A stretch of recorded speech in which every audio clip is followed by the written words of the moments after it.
So Jesus was asked, which is the greatest commandment by a scribe.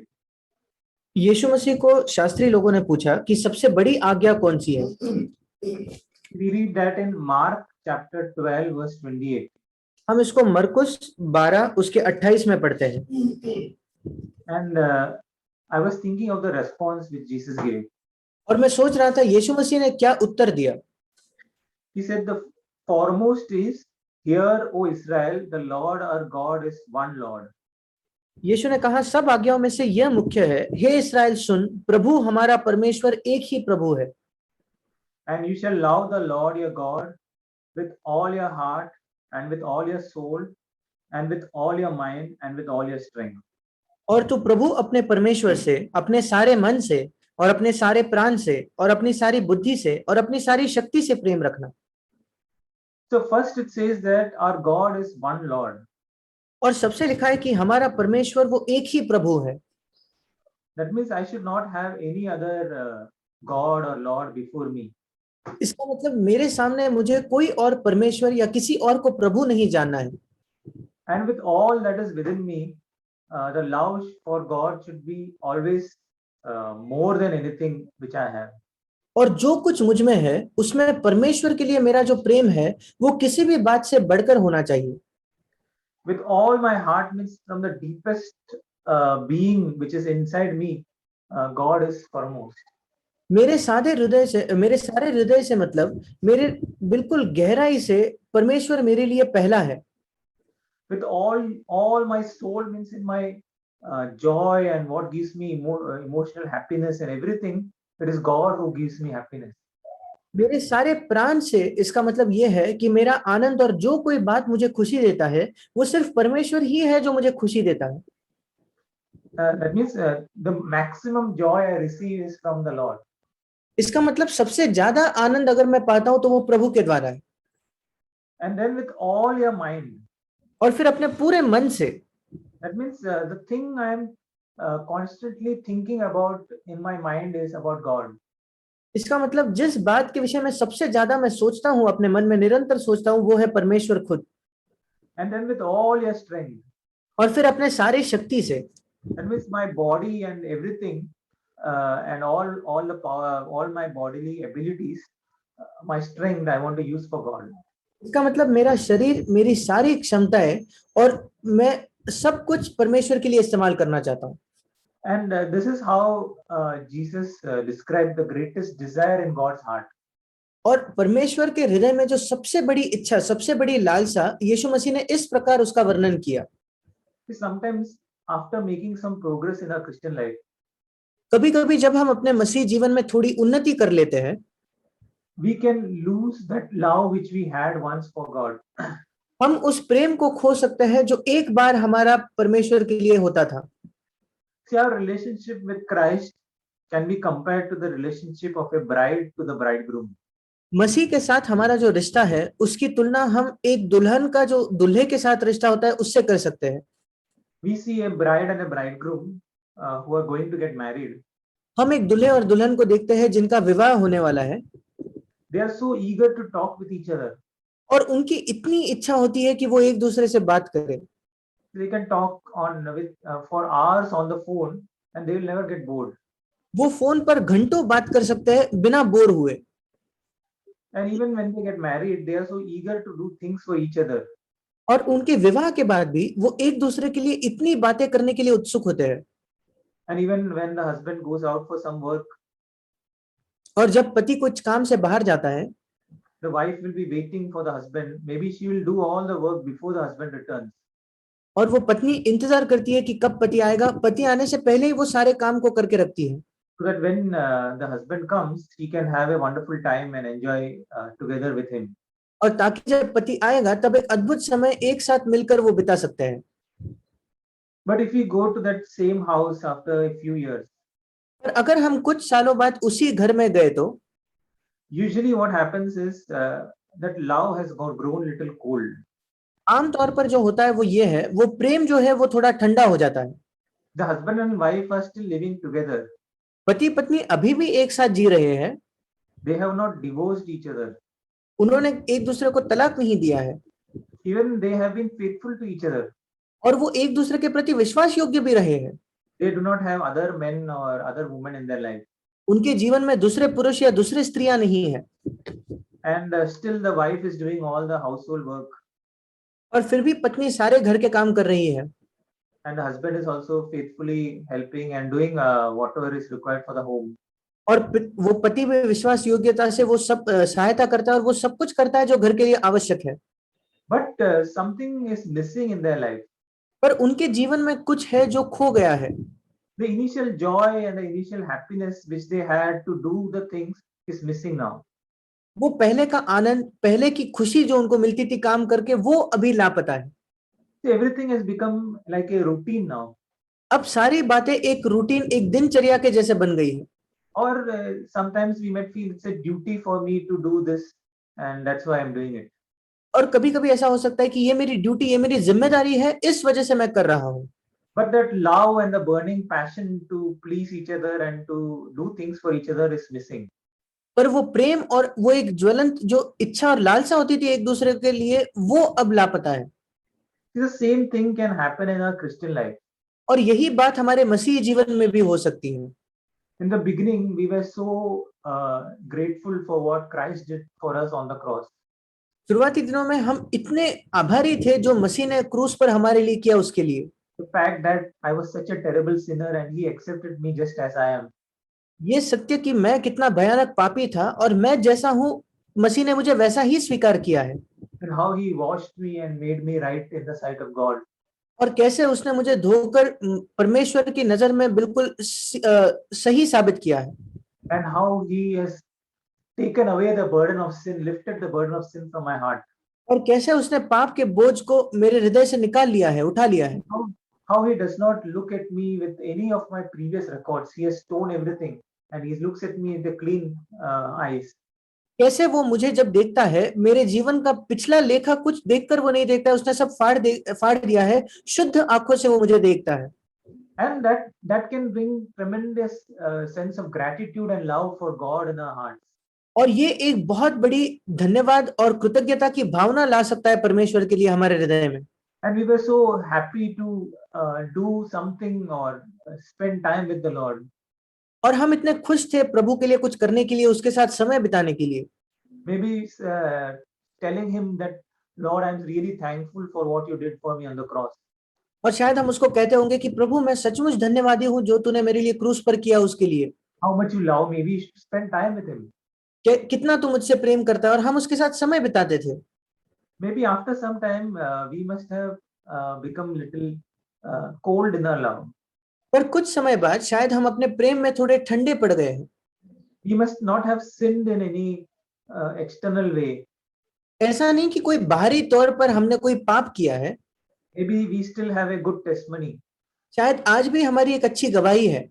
We don't lust after women or cheat or do something like that. हम स्त्रियों को लालसा से नहीं देते, हम लोगों को धोखा नहीं देते, ऐसा कुछ नहीं करते।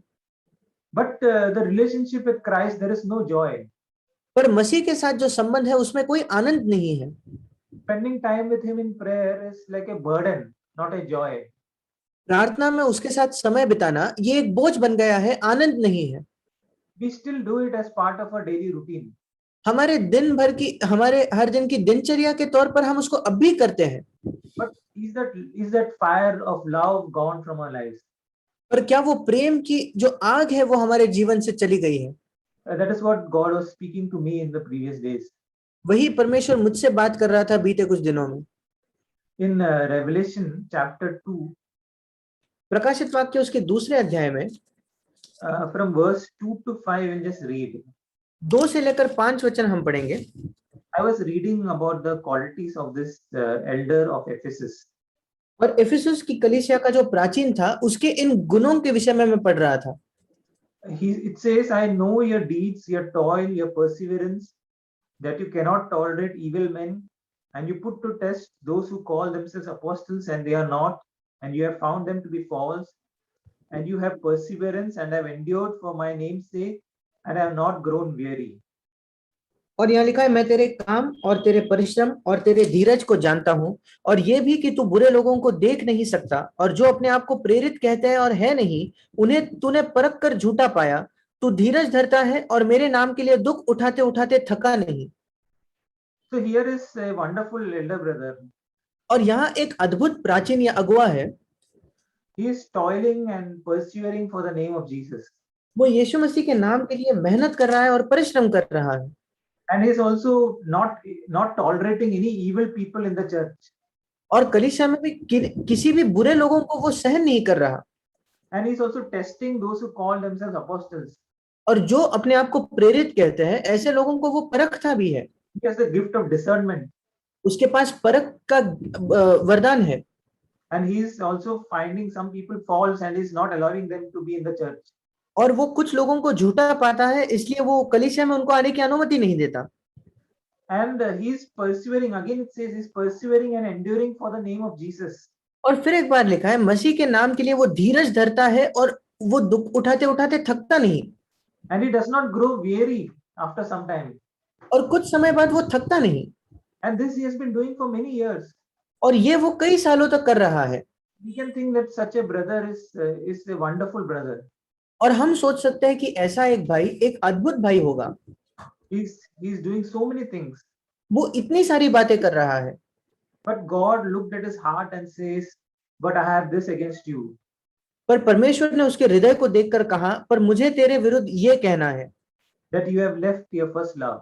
कि तूने अपना पहला सा प्रेम छोड़ दिया है। It is exactly like that husband and wife we thought about. ये बिल्कुल उन पति पत्नी के जैसा है जिनके विषय में अभी हमने सोचा। He's doing everything, but that love is missing. वो सब कुछ कर रहा है, पर वो प्रेम जो है वो लापता है। See, there God says, "Remember from where you have fallen." और यहाँ परमेश्वर कहता है, इसलिए स्मरण कर कि तू कहाँ से गिरा है। See, he did not fall into adultery or theft or any immoral sins. वो व्यभिचार करने में, चोरी करने में या कोई अनैतिक पापों में नहीं गिरा। God says he has fallen because he did not love him with the same passion which he had at first. परमेश्वर कहता है वो गिर गया है क्योंकि अब वो परमेश्वर को उस तीव्रता से नहीं प्रेम करता जब वो पहले प्रेम करता था। Maybe now the ministry and the activities and those things have taken the place of Christ in his life. और शायद अब सेवकाई और सारे काम जो वो करता है, उन्होंने मसीह की जगह उसके जीवन में ले ली है। See, there may be many things we do as activities and helping people or in the ministry that can take away the love of Christ in our life. और ऐसे कई बातें हम कर सकते हैं जो हमारे काम है या सेवकाई है या लोगों को सहायता करते हैं, जो मसीह के प्रेम को हमारे हृदय से छीन सकते हैं। If we are not done it out of the love of Christ, अगर हमने उन बातों को मसीह के प्रेम की वजह से नहीं किया है, the simple and pure devotion to Christ may be missing. एक सरल और शुद्ध भक्ति मसीह के प्रति वो शायद लापता है। We also read this in 2 Corinthians chapter 11 verse 2 and 3. हम इसी को दूसरा कुरिन्थियों उसके 11वें अध्याय और उसके 2 और 3 वचन में भी पढ़ते हैं। Paul says to the Corinthian church, पौलुस कुरिन्थियों की कलीसिया को कहता है, "For I am jealous for you with a godly jealousy, for I betrothed you to one husband, so that to Christ I might present you as a pure virgin. But I am afraid that as the serpent deceived Eve by his craftiness, your mind will be led astray from the simplicity and purity of devotion to Christ." क्योंकि मैं तुम्हारे विषय में ईश्वरीय धुन लगाए रहता हूँ, इसलिए कि मैंने एक ही पुरुष से तुम्हारी बात लगाई है कि तुम्हें पवित्र कुंवारी के समान मसीह को सौंप दूं।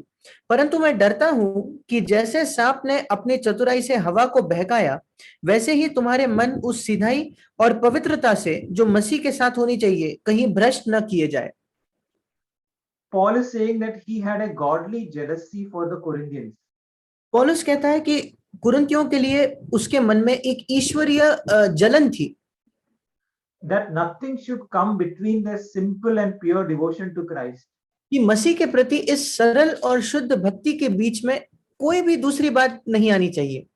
So he is not jealous that some other preacher will take his place and the Corinthians will be attracted to some other preacher.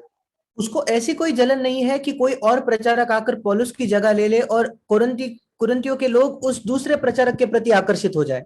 But he is afraid that some other preacher will draw them away from Christ towards himself. पर उसको ये डर है कि कोई और प्रचारक उनको मसीह की ओर से अलग करके अपने आप की ओर उन्हें खींचे। That they become excited of that preacher, that he is so talented and he is speaking so well. कि उनको इसी बात की उत्सुकता होगी कि ये प्रचारक कितना, वो उत्साही होंगे कि ये प्रचारक कितना अच्छा बात करता है और कितना अच्छा प्रचार करता है। And they will be drawn away from the simple and pure devotion to Christ. और मसीह के प्रति जो सरल और शुद्ध भक्ति है उससे वो दूर भटक जाएंगे। So here it says, your mind will be led astray. और यहाँ लिखा है कि उनके मन भ्रष्ट किए जाएंगे। That means in our mind we can go away from that simple and pure devotion to Christ. इसका मतलब हमारे मन में उस शुद्ध और सरल भक्ति जो मसीह के प्रति है उससे हम दूर जा सकते हैं। That means when we are coming before Christ, we had a deep sense of gratitude and devotion, where no one and nothing is more important than Him. इसका मतलब जब हम मसीह के पास आते हैं हमारे पास बहुत एक गहरा एक धन्यवाद और उसके प्रति भक्ति होती है, जहां कोई और व्यक्ति या कोई भी बात उससे बढ़कर नहीं होती। And when we lose that, we have gone astray from Christ. और जब हम उसे खो देते हैं तो हम मसीह से दूर भटक गए हैं। I was reading of the parable of the laborers in the vineyard. और उस बारी में काम करने वाले दासों के विषय में मैं उस दृष्टांत को पढ़ रहा था। That we read in Matthew chapter 20. उसको मत्ती उसके 20 अध्याय में हम पढ़ते हैं। We know the parable. हम उस दृष्टांत को जानते हैं। Where Jesus said that some people came in the start and some came in the 3rd, 6th, 9th and the 11th hour. कि कुछ मजदूर शुरुआत में आए, कुछ तीसरे, छठे, 9वें और 11वें दिन के घंटे में आए। So when the time came of making the payment, the last people, people who came in the 11th hour were called first. और जब उनको तनख्वाह देने की बात आई तो जिनको 11वें घंटे, आखिरी घंटे में जिनको बुलाया था वो लोग पहले आए। And the people who came in the 11th hour were given 1 denarii. और जो आखिरी घंटे में आए थे उनको 1 दिनार या 1 पैसा दिया। And the people who came from the beginning, that means those who worked for 12 hours, they were also given 1 denarii. और जो शुरुआत से काम कर रहे थे, मतलब 12 घंटे जिन्होंने काम किया उनको भी 1 ही दिनार दिया गया। And the people who came in the start, they had some grumbling in their heart. और जो लोग, इस वजह से जो लोग शुरुआत में आए उनके दिल में थोड़ी कुड़कुड़ाहट थी। We read that in Matthew chapter 20 verse 12. हम उसको मत्ती 20 उसके 12 वचन में पढ़ते हैं। It says, these last men have worked only for 1 hour, and you have made them equal to us who are borne the burden and the scorching heat of the day. और यहाँ लिखा है, इन पिछलों ने 1 ही घंटा काम किया है और तूने उन्हें हमारे बराबर कर दिया जिन्होंने दिन भर का भार उठाया और धूप सही। See, the laborers did a very good job. और ये जो मजदूर थे उन्होंने बहुत अच्छा काम किया था। But God does not really long for such laborers. पर परमेश्वर ऐसे मजदूरों की लालसा नहीं रखता। He wants laborers or people who have a deep sense of gratitude and love for Him. वो ऐसे मजदूर या ऐसे लोग चाहते हैं जिनके दिल में उसके प्रति एक बहुत गहरा धन्यवाद का भाव हो। These people were only waiting for the payment which the master was going to give them. ये लोग सिर्फ उस तनख्वाह का इंतजार कर रहे थे जो वो स्वामी उन्हें देने वाला था। They were just calculating what I will get. वो सिर्फ यही अनुमान लगा रहे थे कि उनको क्या मिलेगा। They didn't have a love for the master. वो स्वामी के लिए उनके दिल में कोई प्रेम नहीं था। And Jesus was saying that we should do something for God without that desire to get something back. और यीशु मसीह कह रहा था कि हमें परमेश्वर के लिए जो कुछ करना है वो किसी भी इच्छा के बिना करना है, किसी भी अपेक्षा के बिना करना है कि हम कुछ प्राप्त करेंगे। Even that somebody should appreciate me, somebody should say good about me, even that should not be there. ये भी अपेक्षा नहीं होनी चाहिए कि कोई मेरे विषय में कुछ अच्छा कहे या मेरी सराहना करे। Just because what Christ has done, that is sufficient for me. सिर्फ जो मसीह ने मेरे लिए किया वही पर्याप्त है। We read of a woman in Luke chapter 7. हम लूका उसके 7वें अध्याय में एक स्त्री के विषय में पढ़ते हैं। From verse 37. 37 वचन से आगे Says, woman in the city who was a sinner. और यहाँ लिखा है, उस नगर की वो स्त्री जो एक पापिनी थी। That means she's a well-known sinner in the city. मतलब उस नगर में वो जानी मानी एक पापिनी स्त्री थी। Everybody knew that she is a sinner in that city, सब लोग जानते थे कि उस शहर में वो एक पापी थी and she must have lived an immoral life. और शायद वो बहुत अनैतिक जीवन जी थी। But some time back, she must have received the forgiveness from Jesus. पर कुछ समय पहले शायद यीशु से उसने उस क्षमा को प्राप्त किया था And that burden of sin from her heart was lifted up. और उसके हृदय से वो पाप का जो बोझ था वो उठा लिया गया And she was so grateful for what Christ has done for her. और वो इतनी धन्यवादी थी कि मसीह ने उसके लिए जो किया था उसके लिए।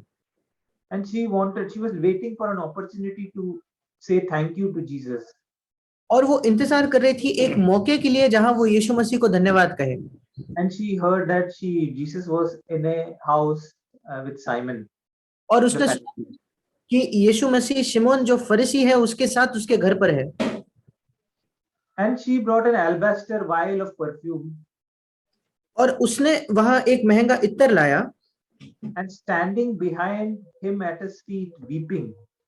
और उसके पीछे खड़े होकर वो रो रही थी। And such was her gratitude that with her tears she was wetting the feet of Jesus. और उसका धन्यवाद इस प्रकार का था कि उसके आंसुओं से वो यीशु मसीह के पांवों को भिगो रही थी। And she kept wiping them with her hair. और अपने बालों से उसको वो पोंछती रही। And she kept kissing his feet. और उसके पांव वो बार-बार चूमती रही। And anointing them with perfume. और उन पर उसने इत्र को मला। So we can see the sense of gratitude this woman had. She did not know what to do. और हम देखते हैं कि स्त्री के दिल में कितना ही एक धन्यवाद का भाव है। वो नहीं जानती थी कि उसे क्या करना है। Do we have that sense of gratitude for Christ? क्या मसीह के लिए हमारे हृदय में ऐसा आभार है? Or are we just saying many things, but really in our heart there is no sense of gratitude? क्या हम ऐसी कई बातें तो कहते हैं पर हमारे दिल में कोई धन्यवाद नहीं है? Are we like those laborers who are just waiting to go to heaven? क्या हम उन मजदूरों के समान हैं जो सिर्फ स्वर्ग जाने का इंतजार कर रहे हैं? We don't have a deep sense of gratitude for what Christ has done. हमारे दिल में एक गहरा भाव होना चाहिए धन्यवाद का जो मसीह ने हमारे लिए किया है उसके लिए। And we want to pour our life as that woman poured that at the feet of Jesus. और हम अपने जीवन को उंडेल देना चाहते हैं जैसे उस स्त्री ने यीशु मसीह के पांव पर उंडेल दिया। And Jesus says about her that she was forgiven much, that is why she loves much. और यीशु मसीह कहता है कि इसको अधिक क्षमा की गई इस वजह से वो अधिक प्रेम करती है। That means if we don't have a sense of gratitude, इसका मतलब अगर हमारे दिल में ये धन्यवाद नहीं हुआ तो we have been forgiven little. Sorry We have been forgiven little. फिर इसका मतलब है कि हमें कम क्षमा हुई है। Or we have forgotten how much we have been forgiven. या हम भूल चुके हैं कि हमारे कितनी क्षमा की गई है। In 2 Peter 1:9 we read, forgotten the purification from our former sin. दूसरा पत्रस उसका पहला अध्याय और 9वें वचन में हम पढ़ते हैं कि हमारे पिछले पापों से धुलकर शुद्ध होने को हम भूल बैठे हैं। So it is good to sometimes sit alone and meditate how much God has forgiven me. इसलिए ये अच्छा है कि कभी-कभी हम अकेले बैठकर ये सोचें कि कितना परमेश्वर ने मुझे क्षमा किया है। Meditate on His love for us on the cross. और उस क्रूस पर हमारे लिए जो उसका प्रेम है उस पर हम मनन करें। And think about what the conversation Jesus had with the Father at Gethsemane. और सोचकर देखिए कि गत्सेमनी के बाग में यीशु मसीह का पिता के साथ वो क्या वार्तालाप था।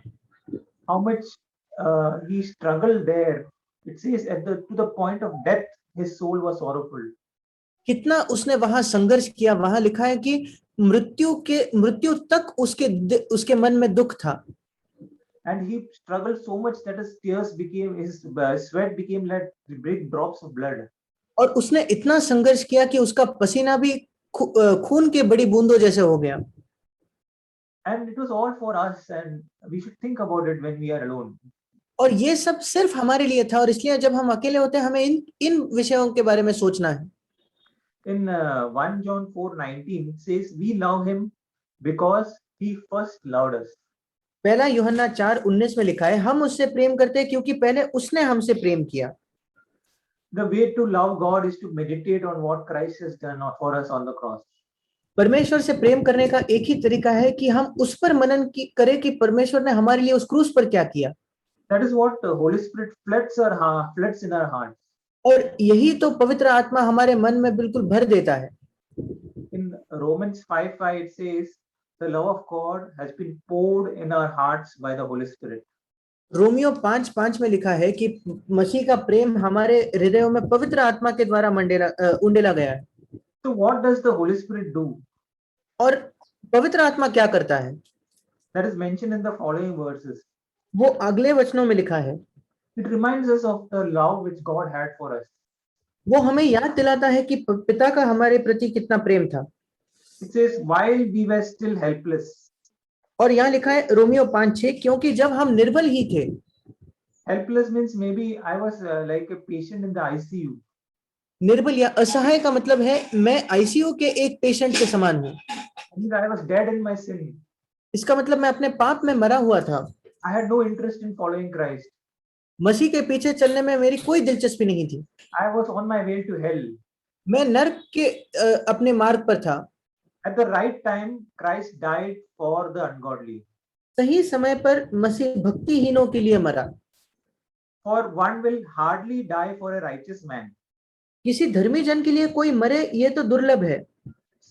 Though perhaps for a good man someone would dare to die. परंतु हो सकता है कि किसी भले मनुष्य के लिए कोई मरने का भी साहस करे। But God demonstrated his love towards us in that while we were still sinners, Christ died for us. परंतु परमेश्वर हम पर अपने प्रेम की भलाई इस रीति से प्रकट करता है कि जब हम पापी ही थे तभी मसीह हमारे लिए मरा। So what it says here is, if someone is a good person, और यहाँ लिखा है अगर कोई भला व्यक्ति है, he has done a lot of good for me, उसने मेरे लिए बहुत अच्छा किया है, and I might sometimes return something to him. तो ऐसा हो सकता है कि मैं वापस उसके लिए बदले में कुछ करूं। Maybe he has done so much good to me that I am ready to die for that person. शायद उस व्यक्ति ने मेरे लिए इतना अच्छा किया है कि मैं उसके लिए मरने के लिए भी तैयार हूं। But we were just enemies and sinners, and we had done nothing good. पर हम सिर्फ शत्रु थे, हम पापी थे, हमने कुछ भी अच्छा नहीं किया था। And at that time, we had nothing to offer to God. और उस समय परमेश्वर को देने के लिए हमारे पास कुछ नहीं था। And at that time, Christ died for us. उस समय मसीह हमारे लिए मरा। And then it says, much more than having been justified by his blood, we shall be saved from the wrath of God through him.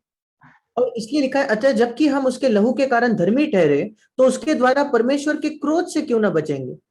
This is the word which gives me great confidence. ये वचन है जो मुझे बहुत बड़ा हियाव देता है। What it says is, when I was far away from him, I had no interest in him. और ये वचन कहता है जब मैं उससे दूर था और जब मुझे परमेश्वर में कोई दिलचस्पी नहीं थी, He came and he died and he opened my heart to receive him. वो आकर मेरे लिए मरा, उसने मेरे हृदय को खोला ताकि मैं उसको स्वीकार करूं। He gave me the desire and the will to follow him. उसने मुझे वो इच्छा और वो लालसा दी कि मैं उसके पीछे चलूं।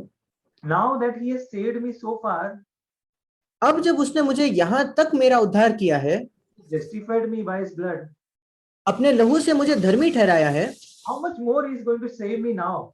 तो इसके आगे वो मेरा कितना उद्धार करने वाला है। So that is what gives us great confidence. यही बात हमें बहुत बड़ा हियाव देती है। In 2 Corinthians 5:21, दूसरा कुरिन्थियों 5:21, it says, he made him who knew no sin to be made sin on our behalf. जो पाप से अज्ञात था उसी को उसने हमारे लिए पाप ठहराया। So Jesus became sin for us. यीशु मसीह हमारे लिए खुद पाप बना। That is something which we cannot think about. ये ऐसी बात है जिसके विषय में हम सोच नहीं सकते। He became one with sin. वो पाप के साथ एक हो गया। He who knew no sin, he became one with sin. जो कोई भी पाप नहीं जानता था वो पाप से एक हो गया। Just to save me from and so that I might become the righteousness of God. सिर्फ मेरा उद्धार करने के लिए ताकि मैं परमेश्वर की धार्मिकता बन जाऊं। And because he became sin for us, the wrath of God was poured out on him. और क्योंकि वो हमारे लिए पाप बना, परमेश्वर का क्रोध उस पर उंडेला गया। It says that it pleased the father to crush his son. और ऐसा लिखा है कि पिता को ये भाया कि अपने बेटे को वो कुचले। See, when Jesus was suffering that tremendous physical pain on the cross, जब यीशु मसीह उस भयानक शारीरिक पीड़ा को सह रहा था उस क्रूस पर, he was so silent and he was so composed. वो इतना शांत था। But when that separation from the father, that reality was he was experiencing. पर जब पिता के साथ अलग होना, उस वास्तविकता को जब वो अनुभव कर रहा था, At that time he could not bear it. उस समय वो उसको सह ना पाया। He cried out with a loud voice, my God, why have you forsaken me? और एक बड़ी पुकार के साथ उसने पुकारा कि हे मेरे परमेश्वर, हे मेरे परमेश्वर, तूने मुझे क्यों छोड़ दिया? And God also was ready to inflict that pain on his son. और पिता परमेश्वर भी अपने बेटे पर इस शारीरिक पीड़ा को आने देने के लिए तैयार था। And it says that he did not spare his only son for us. और ऐसा लिखा है जिसने अपने निज पुत्र को न रख छोड़ा। And that is how we meditate on his love for us. इस प्रकार उसके हमारे प्रति जो प्रेम है उस पर हम मनन करते हैं। In Colossians chapter 2, कुलोसियों की पत्री उसके दूसरे अध्याय में, in verse 13 and 14, उसके 13 और 14 वचन में it says he forgave all our transgressions. ऐसा लिखा है कि उसने हमारे सारे अपराधों को क्षमा किया। And he cancelled the certificate of debt which were against us. और विधियों का वह लेख जो हमारे नाम पर था, हमारे विरोध में था, उसको मिटा डाला। That means all those requirements which I had to fulfill. इसका मतलब सारे वो जरूरतें जो मुझे पूरी करनी थी। That means God had so many things which I had to do in my life. मतलब परमेश्वर के पास इतनी सारी बातें थी जो मुझे अपने जीवन में करनी थी। From my childhood till this day, I had maybe millions of things which I have disobeyed God. मेरे बचपन से आज तक शायद ऐसे लाखों बातें हैं जहां मैंने परमेश्वर को के प्रति अनाज्ञाकारी में रहा हूं। And all these things were standing in my way to come to God. और ये सारी बातें परमेश्वर के पास आने के मेरे मार्ग में बीच में खड़ी थी। And these were all list of all those requirements that I have not met. और ये सारी वो जरूरत है, वो आदर्श है जिन पर मैं खरा नहीं उतरा हूं। That means in every stage of my life it says not met, not met, not met, not met. और मेरे जीवन के हर स्तर पर यही लिखा होगा कि मैं उस आदर्श के प्रति नहीं चला, नहीं चला, नहीं चला। And everything was like a requirement of a big debt which I owed to God. और क्योंकि ये जरूरतें मैंने पूरी नहीं की, ये एक बड़े कर्जे के जैसे हो गए जो मुझे परमेश्वर को चुकाना था। And Jesus came and cancelled that debt. और यीशु मसीह ने आकर उस कर्जे को बिल्कुल मिटा दिया। And he freely forgave all our sins. और उसने मुफ्त में हम सब के पापों को क्षमा कर दिया। And when we realize that he has cancelled all the requirements I had against him. और जब हम समझ जाते हैं कि जो कोई मेरी जरूरतें थी उसके विरुद्ध में उसने उसको मिटा डाला है, it becomes very easy for me to forgive those who have hurt me. और इसलिए फिर मुझे बहुत आसान हो जाता है उन लोगों को क्षमा करना जिन्होंने मुझे हानि पहुंचाई है। I will not just say that I forgive and in my heart I will carry those things and requirements that he did this, but I forgive, and not like that. मैं ये नहीं कहूंगा कि मैंने क्षमा किया है, पर मेरे हृदय में हमेशा मैं याद रखता हूं उसने ये किया, उसके बावजूद मैंने उसको क्षमा किया है। There is a requirement in my heart. मेरे हृदय में एक जरूरत है। But like Christ tore all those requirements, we can also tear all those requirements from our hearts. पर जैसे मसीह ने वो सारी जो रिक्वायरमेंट, सारी जो जरूरतें थी उनको फाड़ दिया, हम भी अपने हृदय से ये सारी जरूरतों को फाड़ सकते हैं। I was really blessed by the word which we heard on Wednesday. मैं सचमुच आशीषित हुआ उस वचन से जो हमने बुधवार के दिन सुना। And we should, with our mind, we should exercise a will and say, I tear every requirement which I have. और हमारे मन से हमारे इच्छा का प्रयोग करते हुए हमें कहना है, हर वो लेख या हर वो चीज जो मैं अपेक्षा रखता हूँ दूसरों से, उसको मैं फाड़ने वाला हूँ। That means my wife said this against me. इसका मतलब मेरे पत्नी ने मेरे विरोध में ये कहा। Next time when my wife says something against me, I remember the past one also. अगले बार जब मेरी पत्नी मेरे खिलाफ कुछ कहती है तो मैं पिछले बार जो कहा था उसको भी याद करता हूँ। That means I have not torn that requirement of debt from in my heart. उसका मतलब जो कर्जा मेरे हृदय में था उसका लेखा मैंने अभी तक फाड़ा नहीं है। And we can tear that because Christ has done that for us. और हम उसको फाड़ सकते हैं क्योंकि मसीह ने यही हमारे लिए किया है। And Jesus said in the last days, most people's love will grow cold. और यीशु मसीह ने कहा अंतिम दिनों में बहुतों का प्रेम जो है वो ठंडा पड़ जाएगा। See, that is a natural process that will happen. ये एक स्वाभाविक प्रक्रिया है जो होगी। That means almost everybody around us who claim to be Christians, their love will be very cold. मतलब हमारे आसपास लगभग सारे लोग जो अपने आप को मसीह कहते हैं उनका प्रेम बहुत ठंडा होगा। And if we do not strive to have that fervent love for Christ, even our love will become cold. और अगर हम संघर्ष नहीं करते कि मसीह के प्रति एक तीव्र और ज्वलंत प्रेम हमारा हो तो हमारा प्रेम भी ठंडा हो जाएगा। Maybe I have got some areas where I am free from sin. और शायद मेरे जीवन में ऐसे कुछ क्षेत्र है जहां मैं पाप से छुटकारा पा चुका हूं। But if I don't have a fervent devotion to Christ, that is not pleasing to God. पर अगर मेरे मन में मसीह के प्रति एक बहुत तीव्र प्रेम या भक्ति नहीं है तो फिर वो परमेश्वर को प्रसन्न नहीं करता। And Jesus said, if you love me, you will keep my commandments. और यीशु मसीह ने कहा अगर तुम मुझसे प्रेम करते हो तो तुम मेरी आज्ञाओं को मानोगे। Not just the external commandments, सिर्फ बाहरी आज्ञाएं नहीं, but even in my heart, I will be really concerned about obeying God. पर मेरे हृदय में भी मैं चिंतित रहूंगा कि परमेश्वर की मुझे आज्ञा माननी है। The one thing which can remove the love of God from our heart is the love for the world. एक बात जो परमेश्वर के प्रेम को हमारे दिल से निकाल सकती है वो है संसार के लिए प्रेम। That is why John says in 1 John 2:15. इसी वजह से यूहन्ना कहता है, पहला यूहन्ना 2 उसके 15 में, Do not love the world nor the things in the world. तुम न तो संसार से और न संसार में की वस्तुओं से प्रेम रखो। If anyone loves the world, the love of the Father is not in him. यदि कोई संसार से प्रेम रखता है तो उसमें पिता का प्रेम नहीं है। Then he describes what is in the world. फिर वो ये वर्णन करता है कि संसार में क्या है। Lust of the flesh, lust of the eyes, and the pride of life. शरीर की अभिलाषा, आंखों की अभिलाषा और जीविका का घमंड। See, this world is filled with lust of the flesh. ये संसार शरीर की अभिलाषा से भरा हुआ है। This world is filled with lust of the eyes. ये संसार आंखों की अभिलाषा से भरा हुआ है। And the world is filled with pride of life.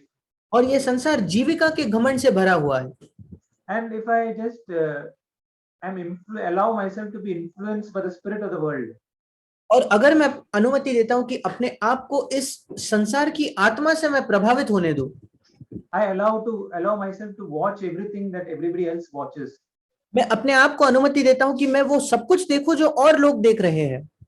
Maybe they say that the movie is not so dirty. शायद वो लोग कहते हैं कि ये मूवी उतनी गंदी नहीं है। But after 2 hours of watching that movie, पर उस मूवी को 2 घंटे देखने के बाद has my love for Christ grown very cold? क्या मसीह के प्रति जो मेरा प्रेम है बहुत ठंडा हो गया है? Or after watching that serial, has my love for Christ grown very cold? या उस सीरियल को देखने के बाद क्या मसीह के प्रति मेरा प्रेम बहुत ठंडा हो गया है? Or having a desire to be very important in the church? या मेरे अंदर ये इच्छा है कि मैं कलीसिया में ऐसा व्यक्ति बनूं जो बहुत ज्यादा महत्वपूर्ण है। That is the pride of life. ये जीवन का घमंड है। I am desiring honor from men. मैं लोगों से आदर प्राप्त करना चाहता हूं। And that is what will take away the love of God from our hearts. और यही बात परमेश्वर के प्रेम को हमारे हृदय से निकाल देगी। So that is what is also mentioned in James chapter 4 verse 3. और यही याकूब 4 उसके 3 में भी लिखा है। It says, you ask and do not receive because you ask with wrong motives. क्या लिखा है? That you may spend it on your pleasures. तुम मांगते हो और पाते नहीं, इसलिए कि बुरी इच्छा से मांगते हो ताकि अपने भोग विलास में उसे उड़ा दो।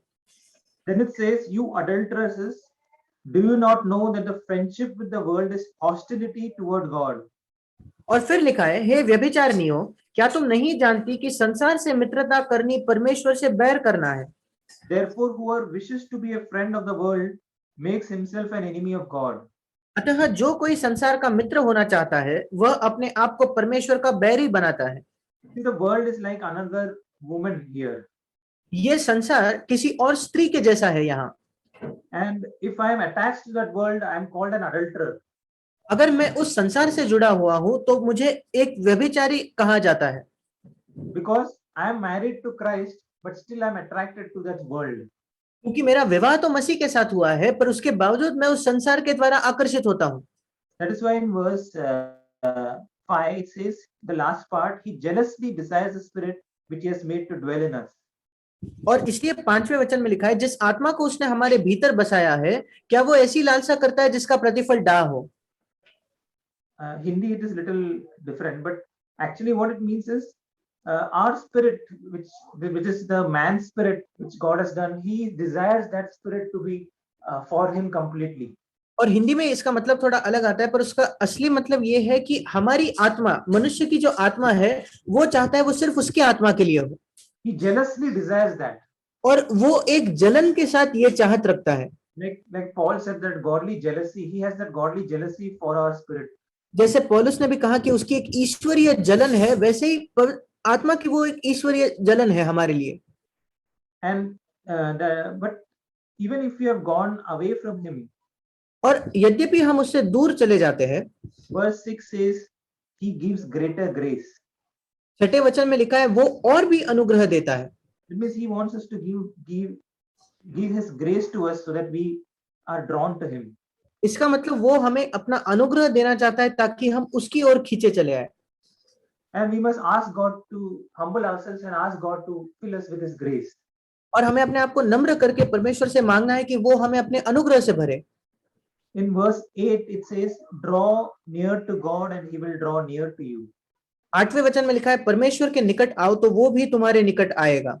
See, we need to spend time with God. हमें परमेश्वर के साथ समय बिताने की आवश्यकता है। That is only way we can come close to him. ये इकलौता मार्ग है जैसे हम उसके पास आ सकते हैं। And it says here, cleanse your hearts, you sinners. और यहाँ लिखा है हे पापियों अपने हाथ शुद्ध करो। And then it says, and purify your hearts, you double-minded. और लिखा है हे दुचित्ते लोगों अपने हृदय को पवित्र करो। Double-minded, we should not be double-minded. इसका मतलब हमें दुचित्ता, दोहरे मन में नहीं रहना है। Half heart I am giving to the world, half I am giving to Christ. मेरा आधा हृदय मैं संसार को देता हूँ, आधा हृदय मैं मसीह को देता हूँ। And what is the solution if I have done that?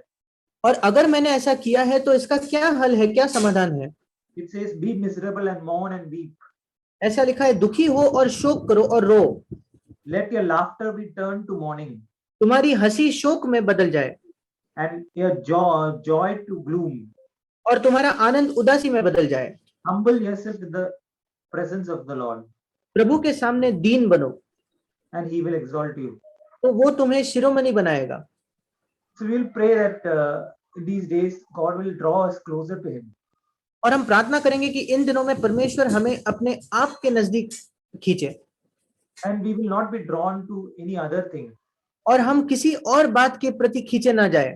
Whether it is the attraction to the world, चाहे वो इस संसार के प्रति आकर्षण हो, or it is any ministry we want to do, या कोई सेवकाई है जो हम करना चाहते हैं, or anything else. या दूसरा कुछ भी। Let Christ be the focus of our life. हमारे जीवन का केंद्र सिर्फ मसीह ही हो। Amen. आमीन।